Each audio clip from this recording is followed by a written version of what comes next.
주셔서 감사합니다. 지난주 에베소서 4장 25절에서 30절 말씀으로 하나님을 본받는 생활이라는 제목으로 우리가 말씀을 받았습니다. 예수님 안에서 우리의 모든 옛사람들은 사라지고 하나님을 닮은 새로운 사람으로 거듭나게 됩니다. 하나님을 닮은 새 사람이 되었으니 하나님을 본받는 생활하는 것은 마땅하고 당연한 일입니다. 그런데 하나님을 본받는 생활은 이런 것이다 라고 하는 것이 지난주의 말씀입니다. 거짓을 버리고 참된 것을 행하는 것이며 분을 내어도 죄를 짓지 않는 것이고 분을 품고 있지 않는 것이 하나님을 닮은 모습으로 사는 것이다. 언행에 있어서 항상 악한 모든 모습들은 다 벗어버리고 다 던져 벗어버리고 그래서 우리의 언행에 있어서 항상 선한 모습만 드러나게 생활을 하는 것이 하나님을 닮은 사람의 모습이다. 왜 우리가 왜 이렇게 생활해야 되느냐? 우리는 천국에서 영생을 누리며 살아갈 사람들이기 때문에 그러합니다. 아멘. 오늘은 이제 시편 3편 1절에서 3절 말씀에 의해서 셀라라고 하는 제목으로 우리가 하나님 말씀을 받게 됩니다. 이 말씀은 저희 집 사람이 저한테 이야기를 하더라고요. 그래서 이야기를 쭉 듣는 가운데 너무 은혜가 되고 너무 감동이 돼서 내가 이번 주에 설교하고 싶다. 내가 설교해야 되겠다. 그랬더니 말씀 전해야 되겠다. 근데 이제 지난주에 이게 너무 방대해요. 그래서 지난주에 우리 집 사람이 수요일 날 이 셀라에 대해서 원론적으로 이제 말씀을 우리 성도들에게 이제 말씀을 전했습니다. 그런데 이제 결석자가 너무 많아가지고 또 제가 이 말씀을 또 다시 전할 수밖에 없고 또 이 말씀을 들었을 때 이번 주 말씀을 전하려고 제가 감동을 받았기 때문에 말씀을 전하게 됩니다. 수요일날 예배 참석해서 들으신 분들은 더 곁들여서 더 들으시면은 이게 될 것이고 또 수요일날 참석하지 못하신 분들은 이 시간에 말씀을 잘 들어주시면은 더 감사하겠습니다. 이 셀라라고 하는 이 단어가 시편에 있는데 시편 180편 중에서 39편에 기록이 되어 있습니다. 39편에 71번이 언급되어 있습니다. 보편적으로 한 편에 한 번 언급이 되어 있는데 간혹 두 번씩 반복해서 언급을 하기도 합니다. 이 한 편, 시편의 한 편 속에 가장 많이 언급한 것이 네 번 언급한 그 시편이 있는데 이 시편은 89편입니다. 89편은 4번이 반복되어 있고 그리고 3번 반복한 게 있는 시편은 오늘 본문인 3편 그리고 77편 그리고 140편 이렇게 그리고 더 나가서 이 32편도 네 분이군요. 이 32편도 세 번 반복하는 것이 3편, 77편, 140편, 32편이 이제 세 번 반복하게 됩니다. 그런데 이게 무슨 뜻이냐라고 하는 거예요. 이게 성경 기록하고 가로치고 셀라 가로 닫고 또 쭉 가다가 또 가로치고 또 셀라 그리고 가로 닫고 또 그렇게 이게 무슨 뜻이냐? 음악 용어로 이제 사용되는 것인데 시편이 음악이기 때문에 음악 용어로는 잠시 멈춘다. 셀라가 또 다른 뜻으로 말하면은 소리를 올린다 이런 뜻을 가지고 있는데 이 셀라가 아무데나 붙어 있는 것이 아니고 셀라가 붙어 있는 그 시편은 독창이 아니고 합창 혹은 그 악기를 동원해서 부르는 찬양이죠. 악기를 동원해서. 그러면 합창을 하거나 악기를 동원하면은 누가 있어야 되는 거예요? 지휘자가 있어야 되는 거예요. 그래서 노래를 멈추고 지휘자의 지시를 기다리는 거예요. 이제 그때그때마다 지휘자가 감동을 받는 대로 소리를 높여라, 소리를 낮춰라, 소리를 어떻게 불러라 라고 하는 것이 지시가 떨어지게 되는 거예요. 그래서 그 지시에 따라서 부르는 것이, 잠시 멈추고 그 지시를 기다리는 것이 그 음악적인 의미가 있다라고 하는 것이죠. 저와 여러분들이 이 믿음의 생활을 살아가는 가운데 있어서 여러분의 신앙의 생활을 터치하고 컨트롤하는, 지시하는 분이 누구냐라고 하는 거예요. 실질적으로. 우리가 영적으로 말하면은 성령이 하나님이시고 하나님께서 우리를 말씀으로 컨트롤 이렇게 하시는데, 그러나 실질적으로 여러분에게 이 신앙의 생활을 하나님 앞에서 올바르게 생활할 수 있도록 여러분에게 지시하고 때로는 권면하고 책망하기도 하고 이렇게 하는 분이 누구냐라고 하는, 여러분의 목회자라고는 사실이에요. 그걸 듣느냐라고 하는 것이요. 그걸 듣느냐. 모든 음악하는 사람들은 지휘자의 그 지휘하는 것을 보고 변화를 줄 때에 그 변화를 따라가서 하게 됩니다. 그러면은 그 노래가 가장 아름다운 노래고, 그리고 듣는 모든 사람들에게 새로운 감동을 주게 되는 것입니다. 이와 같이 여러분의 생활 가운데에서 그것을 보고 터치할 때, 이건 이렇게 하라, 저건 저렇게 하라, 이렇게 회개하라, 등등의 여러 가지 걸 터치할 때, 여러분이 그 터치하는 그 말을 여러분이 새겨 듣고 그대로 여러분이 따라가게 되면은 여러분의 인생이 아름답게 바꿔진다고는 사실이에요. 더 나았게 나간다고는 사실이에요. 그런데 우리는 어쩝니까? 왜 저런데? 우리 목사님 이상한가 봐. 사모님 왜 저런데? 이렇게 우리가 듣고 그 터치한 것을 무시하고 넘어가게 되는 경우가 많이 있는데요. 음악인들은 그렇지 않다라고는 사실이에요.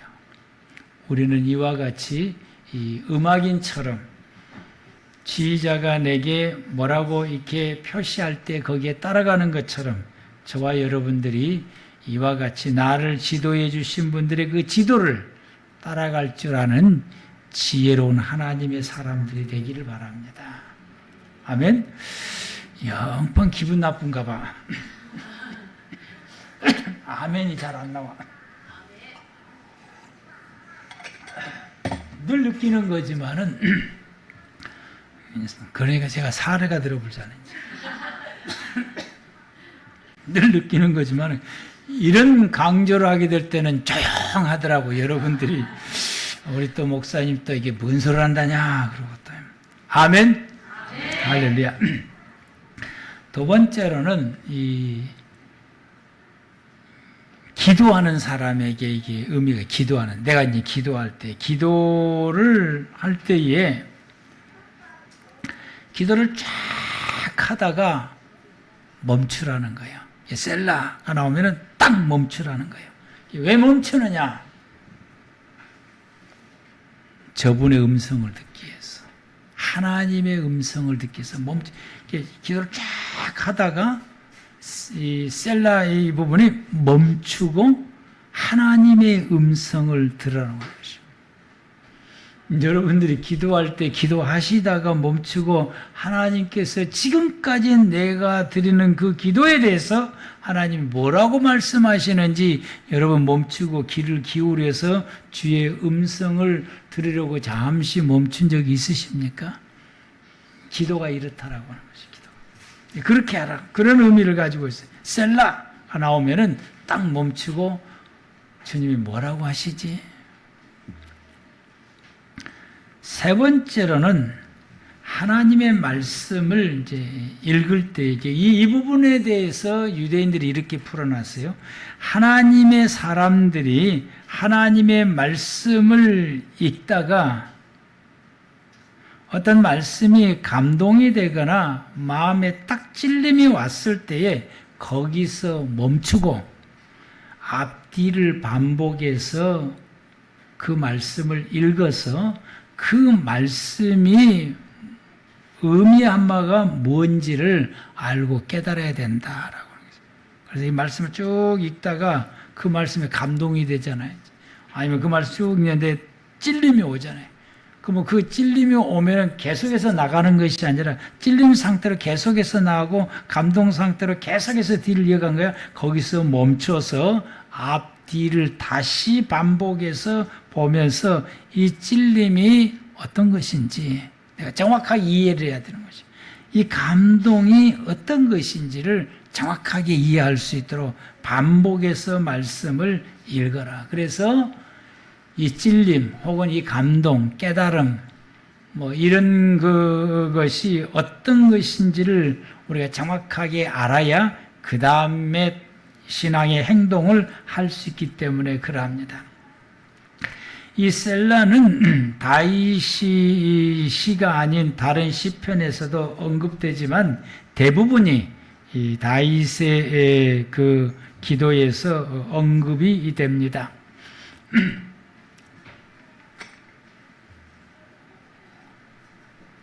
이 시편은 주로 이제 거의 이 시편은 다윗의 기도인데 다윗이 기도하거나 다윗이 하나님 앞에 찬양을 올렸거나 한 것이 이 시편인데 이 셀라가 언급되어 있는 곳은 다윗이 마음에 심한 갈등을 겪었거나 외부의 어떤 그 핍박이나 압박을 받거나 자기의 생활 가운데 큰 어려움을 겪었거나 할 때에 드렸던 기도 중에서 셀라가 주로 많이 등장합니다.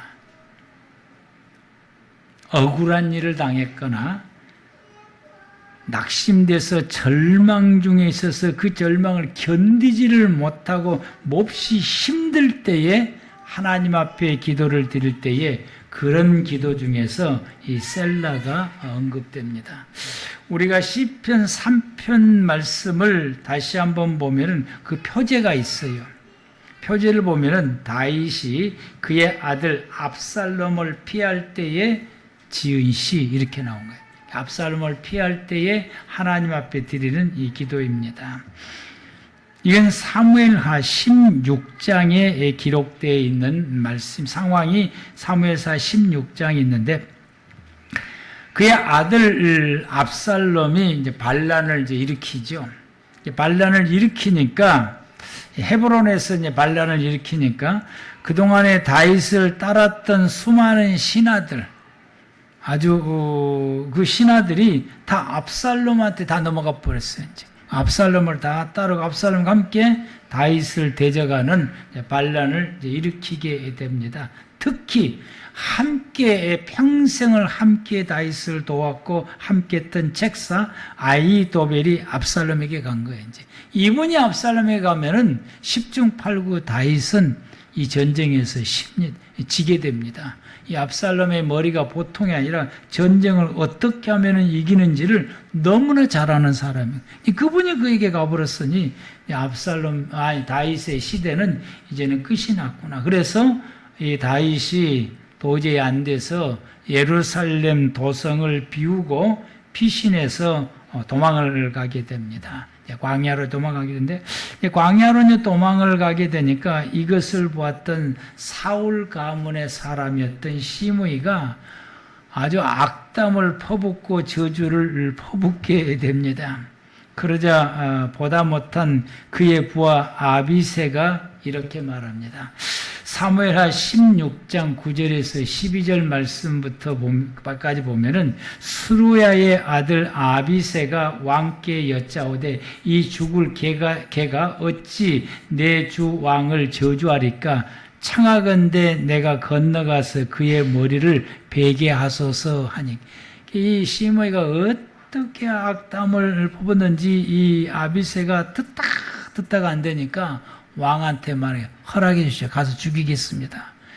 보편적으로 이런 악담을 하면은 부하가 제가 가서 죽이겠습니다라고 말하기 전에 왕이 부하를 불러서 어떻게 해보려라 라고 이야기를 하게 돼요. 가 죽이라라고 이야기하는 그게 보편적인 왕들이에요, 이제.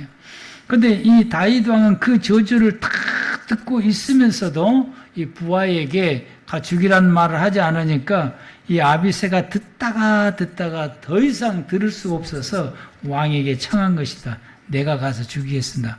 왕이 허락해 주옵소서. 그러자 10절에서 왕이 대답하기를, 왕이 이르되 수레의 아들들아 내가 너희와 무슨 상관이 있느냐? 그의 저주하는 것이 여호와께서 그에게 다윗을 저주하라 하심이니, 하나님께서 저 사람을 통해서 나를 저주하라고 하면은 그게 하나님으로부터 왔다고 한다면은 그를 죽일 필요가 없다라고. 하나님으로부터 왔어요. 하나님으로부터서 왔는지 어떻게 할 수 있겠느냐?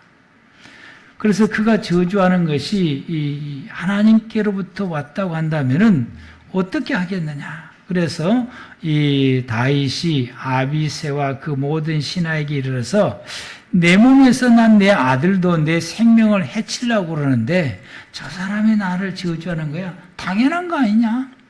정말 당연한 것이다. 그냥 내버려 두라. 뭐라고 하든지 내버려 두라. 그래서 저 사람이 하도 저주를 퍼붓으면 하나님께서 듣다가 이게 내가 너무 억울하다고 싶게 되면은 하나님께서 내 억울함을 들어줄 수도 있다. 저 사람이 저주하는 저 소리로 인해서 하나님께서 내 억울함을 들어줄 수 있다고 12절에 혹시 여호와께서 나의 원통함을 감찰하시느니 오늘 그 저주 때문에 여호와께서 선으로 내게 갚아줄 줄 누가 알겠느냐. 그냥 둬라. 참 대단한 사람인 것 같아요, 다윗이. 다윗은 사람에게 어떤 소리를 들어도 그 사람에게 대항하지 않은 것 같아요. 보편적으로 사람들이 이 정도 되면은 아마 화를 내고 얼굴이 울그락불그락하고 다윗과 같은 일이 힘이 있고 그 군사를 거느리고 있다고 한다면은 아비새처럼 제가 갈까요? 말하지 않아도 먼저 불러서 가서 보복하게 할 것인데 다윗은 그러하지 않냐고 다 포용하고 그리고 그 소리를 들으면서 내가 하나님 앞에 잘못한 것이 있는가 하고 자기 자신을 뒤돌아보고 회개할 기회를 삼게 되고 저 소리로 인해서 하나님이 나를 긍휼히 여기셔서 나에게 은혜를 베풀어 줄지 모른다라고 하나님의 자비하심에 기대를 하고 있습니다. 우리는 어떻습니까? 우리는 이 본문의 말씀을 비춰보면 우리는 전혀 그렇지를 못하는 가운데 있습니다. 그리고 이 시편 3편에서 그 대신 하나님 앞에 기도로 하나님 앞에 호소를 하게 됩니다.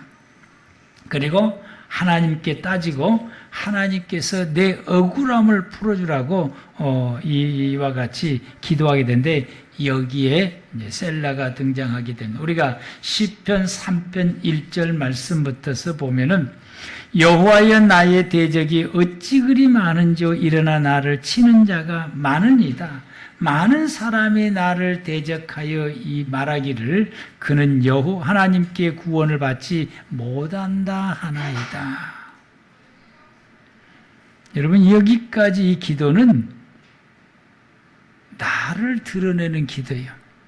내가 지금 이런 상황입니다. 내 적이 너무 많은 사람 다 날 죽이려고 그런다. 자기 중심적으로 하나님 앞에 지금 기도를 드리고 있습니다. 이 기도를 하고 있다가 잠시 셀라 멈추고 주의 음성을 듣게 되죠. 잠시 멈추고 나서 주의 음성을 듣고 나서 그 다음에 드리는 기도가 3절부터입니다. 우리가 3절 말씀 보면은 여호와여 주는 나의 방패시요 나의 영광입니다. 여기서 기도가 딱 바꿔지는 거예요. 뭘로 바꿔지냐? 하나님. 하나님은 어떤 분이라고 하는 하나님의 중심으로 딱 기도가 바꿔지게 됩니다. 지금까지 내가 지금 이런 상황입니다. 하나님, 나 지금 이러고 있어요. 많은 사람이 나를 죽이려고 그래요. 나가 지금 너무너무 억울하고 너무너무 힘들어요. 도저히 견딜 수가 없어요. 하나님, 내가 지금 이럽니다. 라고 하다가 주의 음성을 듣고 하나님 앞에 드린 기도가 하나님은 나의 방패십니다. 하나님의 기도로 딱 바꿔요. 하나님의 중심, 하나님은 이런 분입니다. 하나님은 이런 분입니다라고 고백을 하게 됩니다. 그래서 여호와는 나의 하나님이 내 방패시군요. 하나님이 내 영광이시군요. 라고 기도하고, 하나님은 나를 붙잡으시고 나를 붙들어 주시는군요. 하나님께서는 내 기도를 들으시고 응답하시는 하나님이시군요. 나의 목소리 여호와께 부르짖으니 그의 성산에서 응답하시는 듯. 하나님은 내 기도를 들어주시는 분이요. 기도가 완전히 바꿔지게 됩니다. 우리 기도하다가 보편적으로 모든 사람들이 기도할 때에 자기의 처해 있는 상황, 내 상황에 대해서 하나님 앞에 아뢰는 기도가 모든 사람들이 기도드리는 것이 80% 이상이에요. 내가 지금 이런 상황입니다. 내가 이렇습니다. 내가 이렇습니다. 이런 겁니다. 자기 형편에서 하나님 앞에 딱 기도해요. 이때 이 기도하고 난 다음에 하나님의 음성을 듣게 되면은 그 하나님이 어떤 하나님인지에 대한 고백이 나오게 되는 것이죠. 하나님의 중심으로 기도가 바뀌게 되는 것이죠. 이걸 우리는 뭐라고 말하냐? 테슈바라고 그래요. 돌아섰다라고. 기도의 돌이킴. 아멘. 이렇게 기도를 딱 하고 나니까 그 다음에 다윗이 어떻게 고백을 하게 됩니까? 5절 말씀을 보니까 이 기도를 딱 드리고 나니까 그 밤에 어떻게 되냐면은 내가 누워 자고 깨었으니 여호와께서 나를 붙드시미로다. 천만이 나를 애워싸 진친다 하여도 나는 두려워하지 아니하리로다. 여러분, 이 상황에서 여러분 같으면 그 밤에 잠이 오겠습니까? 무서워서 잠이 오겠어요? 두려워서 잠이 오겠어요? 아니면 더 나가서 이 압살롬에게 다 넘어갔다. 내가 그렇게 잘해줬는데 다 압살롬이 넘어가서 나를 대적하는 그 신하들 한 사람 한 사람 생각할 때 여러분이 잠이 오겠습니까? 밤새도록 이를 갈죠,지. 누구? 그때 말이야, 내가, 이렇게 밤새도 일을 가면서 원망에 가슴이 확 차니까 잠이 오겠습니까? 그리고 내가 지금 형편으로는 다윗에게, 압살롬에게 언제 내가 죽임을 당할지 모르는 이 허벌판에서 있는데 잠이 오겠어요. 하나님, 말씀으로 하나님의 음성을 듣고 하나님을 바라보게 되고 그 하나님이 내게 어떤 하나님인지를 깨닫고 나니까 그 밤에 편안하게 잠을 자요. 평안이 오게 된 거예요. 아멘. 평안. 고요하게 그 밤에 자는 것이죠. 그리고 그 다음에 고백하기를 여호와의 하나님께서 나를 구원하실 것이다. 지금은 내가 불리하지만은 하나님이 나를 구원해 주시고 그리고 나를 배신했던 이 모든 원수들의 뺨을 치고 그들의 악인의 일을 꺾게 될 것이. 악인들의 일을 꺾는다고는 그들의 힘을 하나님이 꺾어버린다. 압살롬의 모든 군대들의 힘을 꺾어버린다라고 하는 것입니다. 그 누구를 통해서 꺾으냐? 이 사무엘서 보게 되니까 후세를 통해서 아이도벨의 그 계략을 꺾어버리게 되는 거예요. 그러니까 도벨이 아이가 졌다고 스스로 목숨을 끊어버렸어요, 이제. 그리고 압살롬은 후세가 주는 그 좋은 대로 전쟁을 치는데 후세는 다윗의 유리하대로 전쟁을 치를 수 있도록 계속 조언을 하는 거예요. 다윗이 승리할 수밖에 없는 좋은 대로 하게 되는 거예요. 압살롬이 질 수밖에 없는 것을 군사 계략을 이렇게 내놓는 겁니다. 압살롬은 그것도 모르고 그들은 이것이 누구의 역사냐? 하나님이 그렇게 하신다. 그게 다윗이 이 시편 3편에서 응답을 받고 하나님은 이렇게 해주실 것이라고 믿기 때문에 그 밤에 편안하게 잠을 자는 것입니다. 구원은 여호와께 있사오니 주의 복을 주의 백성에게 내리소서. 여러분, 우리는 저와 여러분들이 이 믿음의 생활을 살아갈 때 혹 여러분들이 감당할 수 없는 큰 어려움을 겪을 때, 그때 우리가 하나님 앞에 기도하죠. 내가 이런 상황이다라고 하는 것을. 그 기도하다가 주의 음성을 듣게 되면은 우리는 기도의 방향이 바꿔질 뿐만 아니라 우리의 삶의 태도도 바꿔지, 하나님 앞에서 절망이 소망으로 바꿔지게 되고, 낙심이 위로로 바꿔지게 되고, 분노가 친절함으로 바꿔지게 됩니다. 우리가 어떤 사람으로 통해서 다툼이 일어나게 됐을 때 내가 억울하다고 싶으면은 이때의 분이 하늘을 높게 올라오게 되는 건지, 그 올라올 그때에 우리가 주의 음성을 듣게 되면은 이 분노가 그를 향한 친절함으로 바꿔진다고 하는 사실이에요. 이게 셀라예요. 아멘? 이게 셀라예요. 이 셀라 때, 이때의 셀라의 그 역할을 하는 거죠. 멈추고 주의 음성을 기다리고 주의 음성을 들으면은 이 셀라로 인하여서 멈추는 것, 이걸로 인해서 내가 무엇이 이루어지냐? 테슈바가 이루어지냐? 돌이키는 역사가 일어나게 되죠. 바꾸지게 되는 것이고. 여러분, 이때에도 계속해서 내 기분만 생각하고 내 형편과 내 상황만 계속해서 내가 바라보게 되고 내 영의 눈이 하나님을 바라보지를 못하게 되게 되면은 분노로 그냥 계속 직진하게 돼 있고, 절망으로 계속 직진하게 돼 있고, 이게 계속 직진해. 현재 이 상태로 계속 직진인데, 이 상황 속에서 우리가 멈춤, 셀라를 하게 되면은 이 멈춰서 하나님을 바라보고 주의 음성을 듣는 이 시간, 이 셀라의 시간을 가지게 되면은 그때는 내가 바꾸어진다라고 하는 사실이야. 하나님의 역사가 보이고 나를 도우시는 하나님이 보여지게 되고, 이 일이, 이렇게 된 일이 하나님의 어떤 뜻인지를 알게 되고, 이 일로 통해서 하나님이 나에게 무엇을 이루고 하시는지 그것이 깨달아지게 되는 것이죠. 그러면 여러분, 그때는 두려움이 있습니까? 두려움 다 사라집니다. 그때는 염려가 있습니까? 염려가 다 사라진 것이죠. 그때는 안심하게 돼요. 그때는 내 마음이 고요하게 돼요. 평안한 가운데 있어요.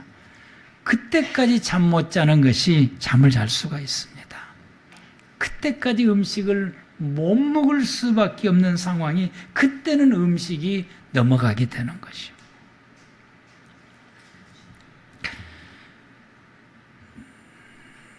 다윗이 이 시편 3편에서 그 절규하면서 하나님 앞에 드리는 그 심정이 어땠을까? 그 본문을 이제 가만히 묵상하면은 아들한테 이게 쿠데타에 나서 쫓겨나게 되고, 자기를 그렇게 따랐던 사람들도, 자기가 그렇게 도움을 줬던 사람들이 다 압살롬에게 다 넘어가게 되고, 자기는 이제 이것이 내 인생의 마지막이다라고 상황이 딱 비춰졌을 때에 이 다윗의 이 심정이 어땠을까?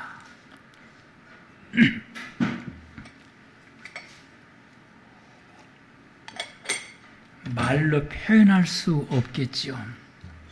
근데 그때에 그가 하나님 앞에 드린 기도를 멈추고 하나님의 음성을 들었을 때에 그의 모든 상황이 반전이 됐다라고 하는 것이요. 우리에게는 셀라의 시간이 필요합니다. 아멘. 여러분이 하나님 앞에 기도할 때든지, 아니면 여러분이 여러분에게 누군가의 조언을 해줄 때에, 그 이야기를 들었을 때에 여러분 기분 나빠하지 하지 말고 그 시간이 여러분이 셀라는 시간이에요. 잠시 듣고 맞아. 그리고 여러분을 돌이키는 시간이고, 이런 시간이 우리에게 필요합니다. 그런데 보편적으로 이 셀라가 어려운 상황 가운데서 기도하다가 주의 음성을 듣고 평안함으로 반전시키는 것이 보편적인 이 셀라가 들어있는 기도들이었지. 그런데 정반대가 있어요. 시편 32편. 시편 32편은 좀 이게 반대로 되어 있습니다. 내 중심 기도에서 하나님의 중심으로 바뀐 것이 보편적인 이 셀라의 기도라고 한다면은 시편 32편은 그 반대예요, 이제. 하나님의 중심에서 내 중심의 기도로 바뀌게 되는 것입니다. 왜 이럴까? 이 시편 32편은 어떤 기도에게 이럴까? 우리 시편 32편 말씀을 보겠습니다. 먼저 1절에서 4절 말씀까지 시작. 허물의 사함을 받고 자신의 죄가 가려진 자는 복이 있도다. 마음에 간사함이 없고 여호와께 정죄를 당하지 않은 자가 복이 있도다. 내가 입을 열지 아니할 때 종일 신음함으로 내 뼈가 싸했도다. 주의 손이 주야로 나를 누르오니 내 진액이 빠져서 여름 가뭄에 마름같이 되었도다. 아멘. 이 4절까지 이 말씀이 무슨 말씀이에요? 하나님께서 나를 보시고 내 허물과 죄악에 대해서 지금 지적하시는 말씀인 거예요. 1절에서 4절 말씀은 하나님께서 지금 내 허물과 내 죄에 대해서 지금 지적하시고 깨우치시고 지금 말씀하고 있다라고 하는, 이걸 지금 고백하는 말씀이에요. 그래서 주의 손이 주야로 나를 누르오니 내 진액이 빠져서 여름 가뭄이 마름같이 되었다라고 하는 이 말씀은 아마 이 다윗이 어떤 그 질병으로 인해서 크게 아픈 적이 있는데 이 질병으로 이 질병이 하나님께서 지금 나에게 뭐라고 했느냐, 이 질병으로 해서 내가 지금 네 죄 있잖아, 내 죄를 지금 지적하고 있는 그 역사다고 하는 것을 고백하는 거예요. 이 죄를 깨닫게 해주게 되는 거예요. 죄를 깨닫게. 그래서 하나님께서 지금 내게 일어나는 이 모든 일들이 하나님께서 내 죄에 대해서 깨우쳐 주시고 이 내 죄에 대해서 알게 해주시는 하나님의 역사다. 그래서 하나님의 중심의 기도인 것이죠. 거기에서 내 죄를 깨닫고 5절에서 하나님 앞에 드린 기도입니다. 내가 이렇게 나오잖아요. 이제 4절까지는 하나님인데 여기서는 반전된 거예요. 내 중심에 내가 이르기를,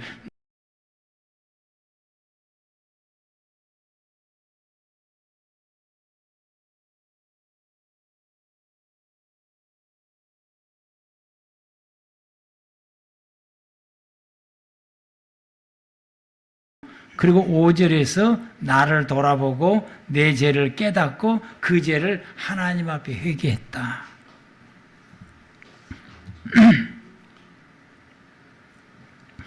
그 죄를 회개하고 났더니 그 다음에 이제 하나님께서 말씀하시기를 6절부터 7절까지 시작.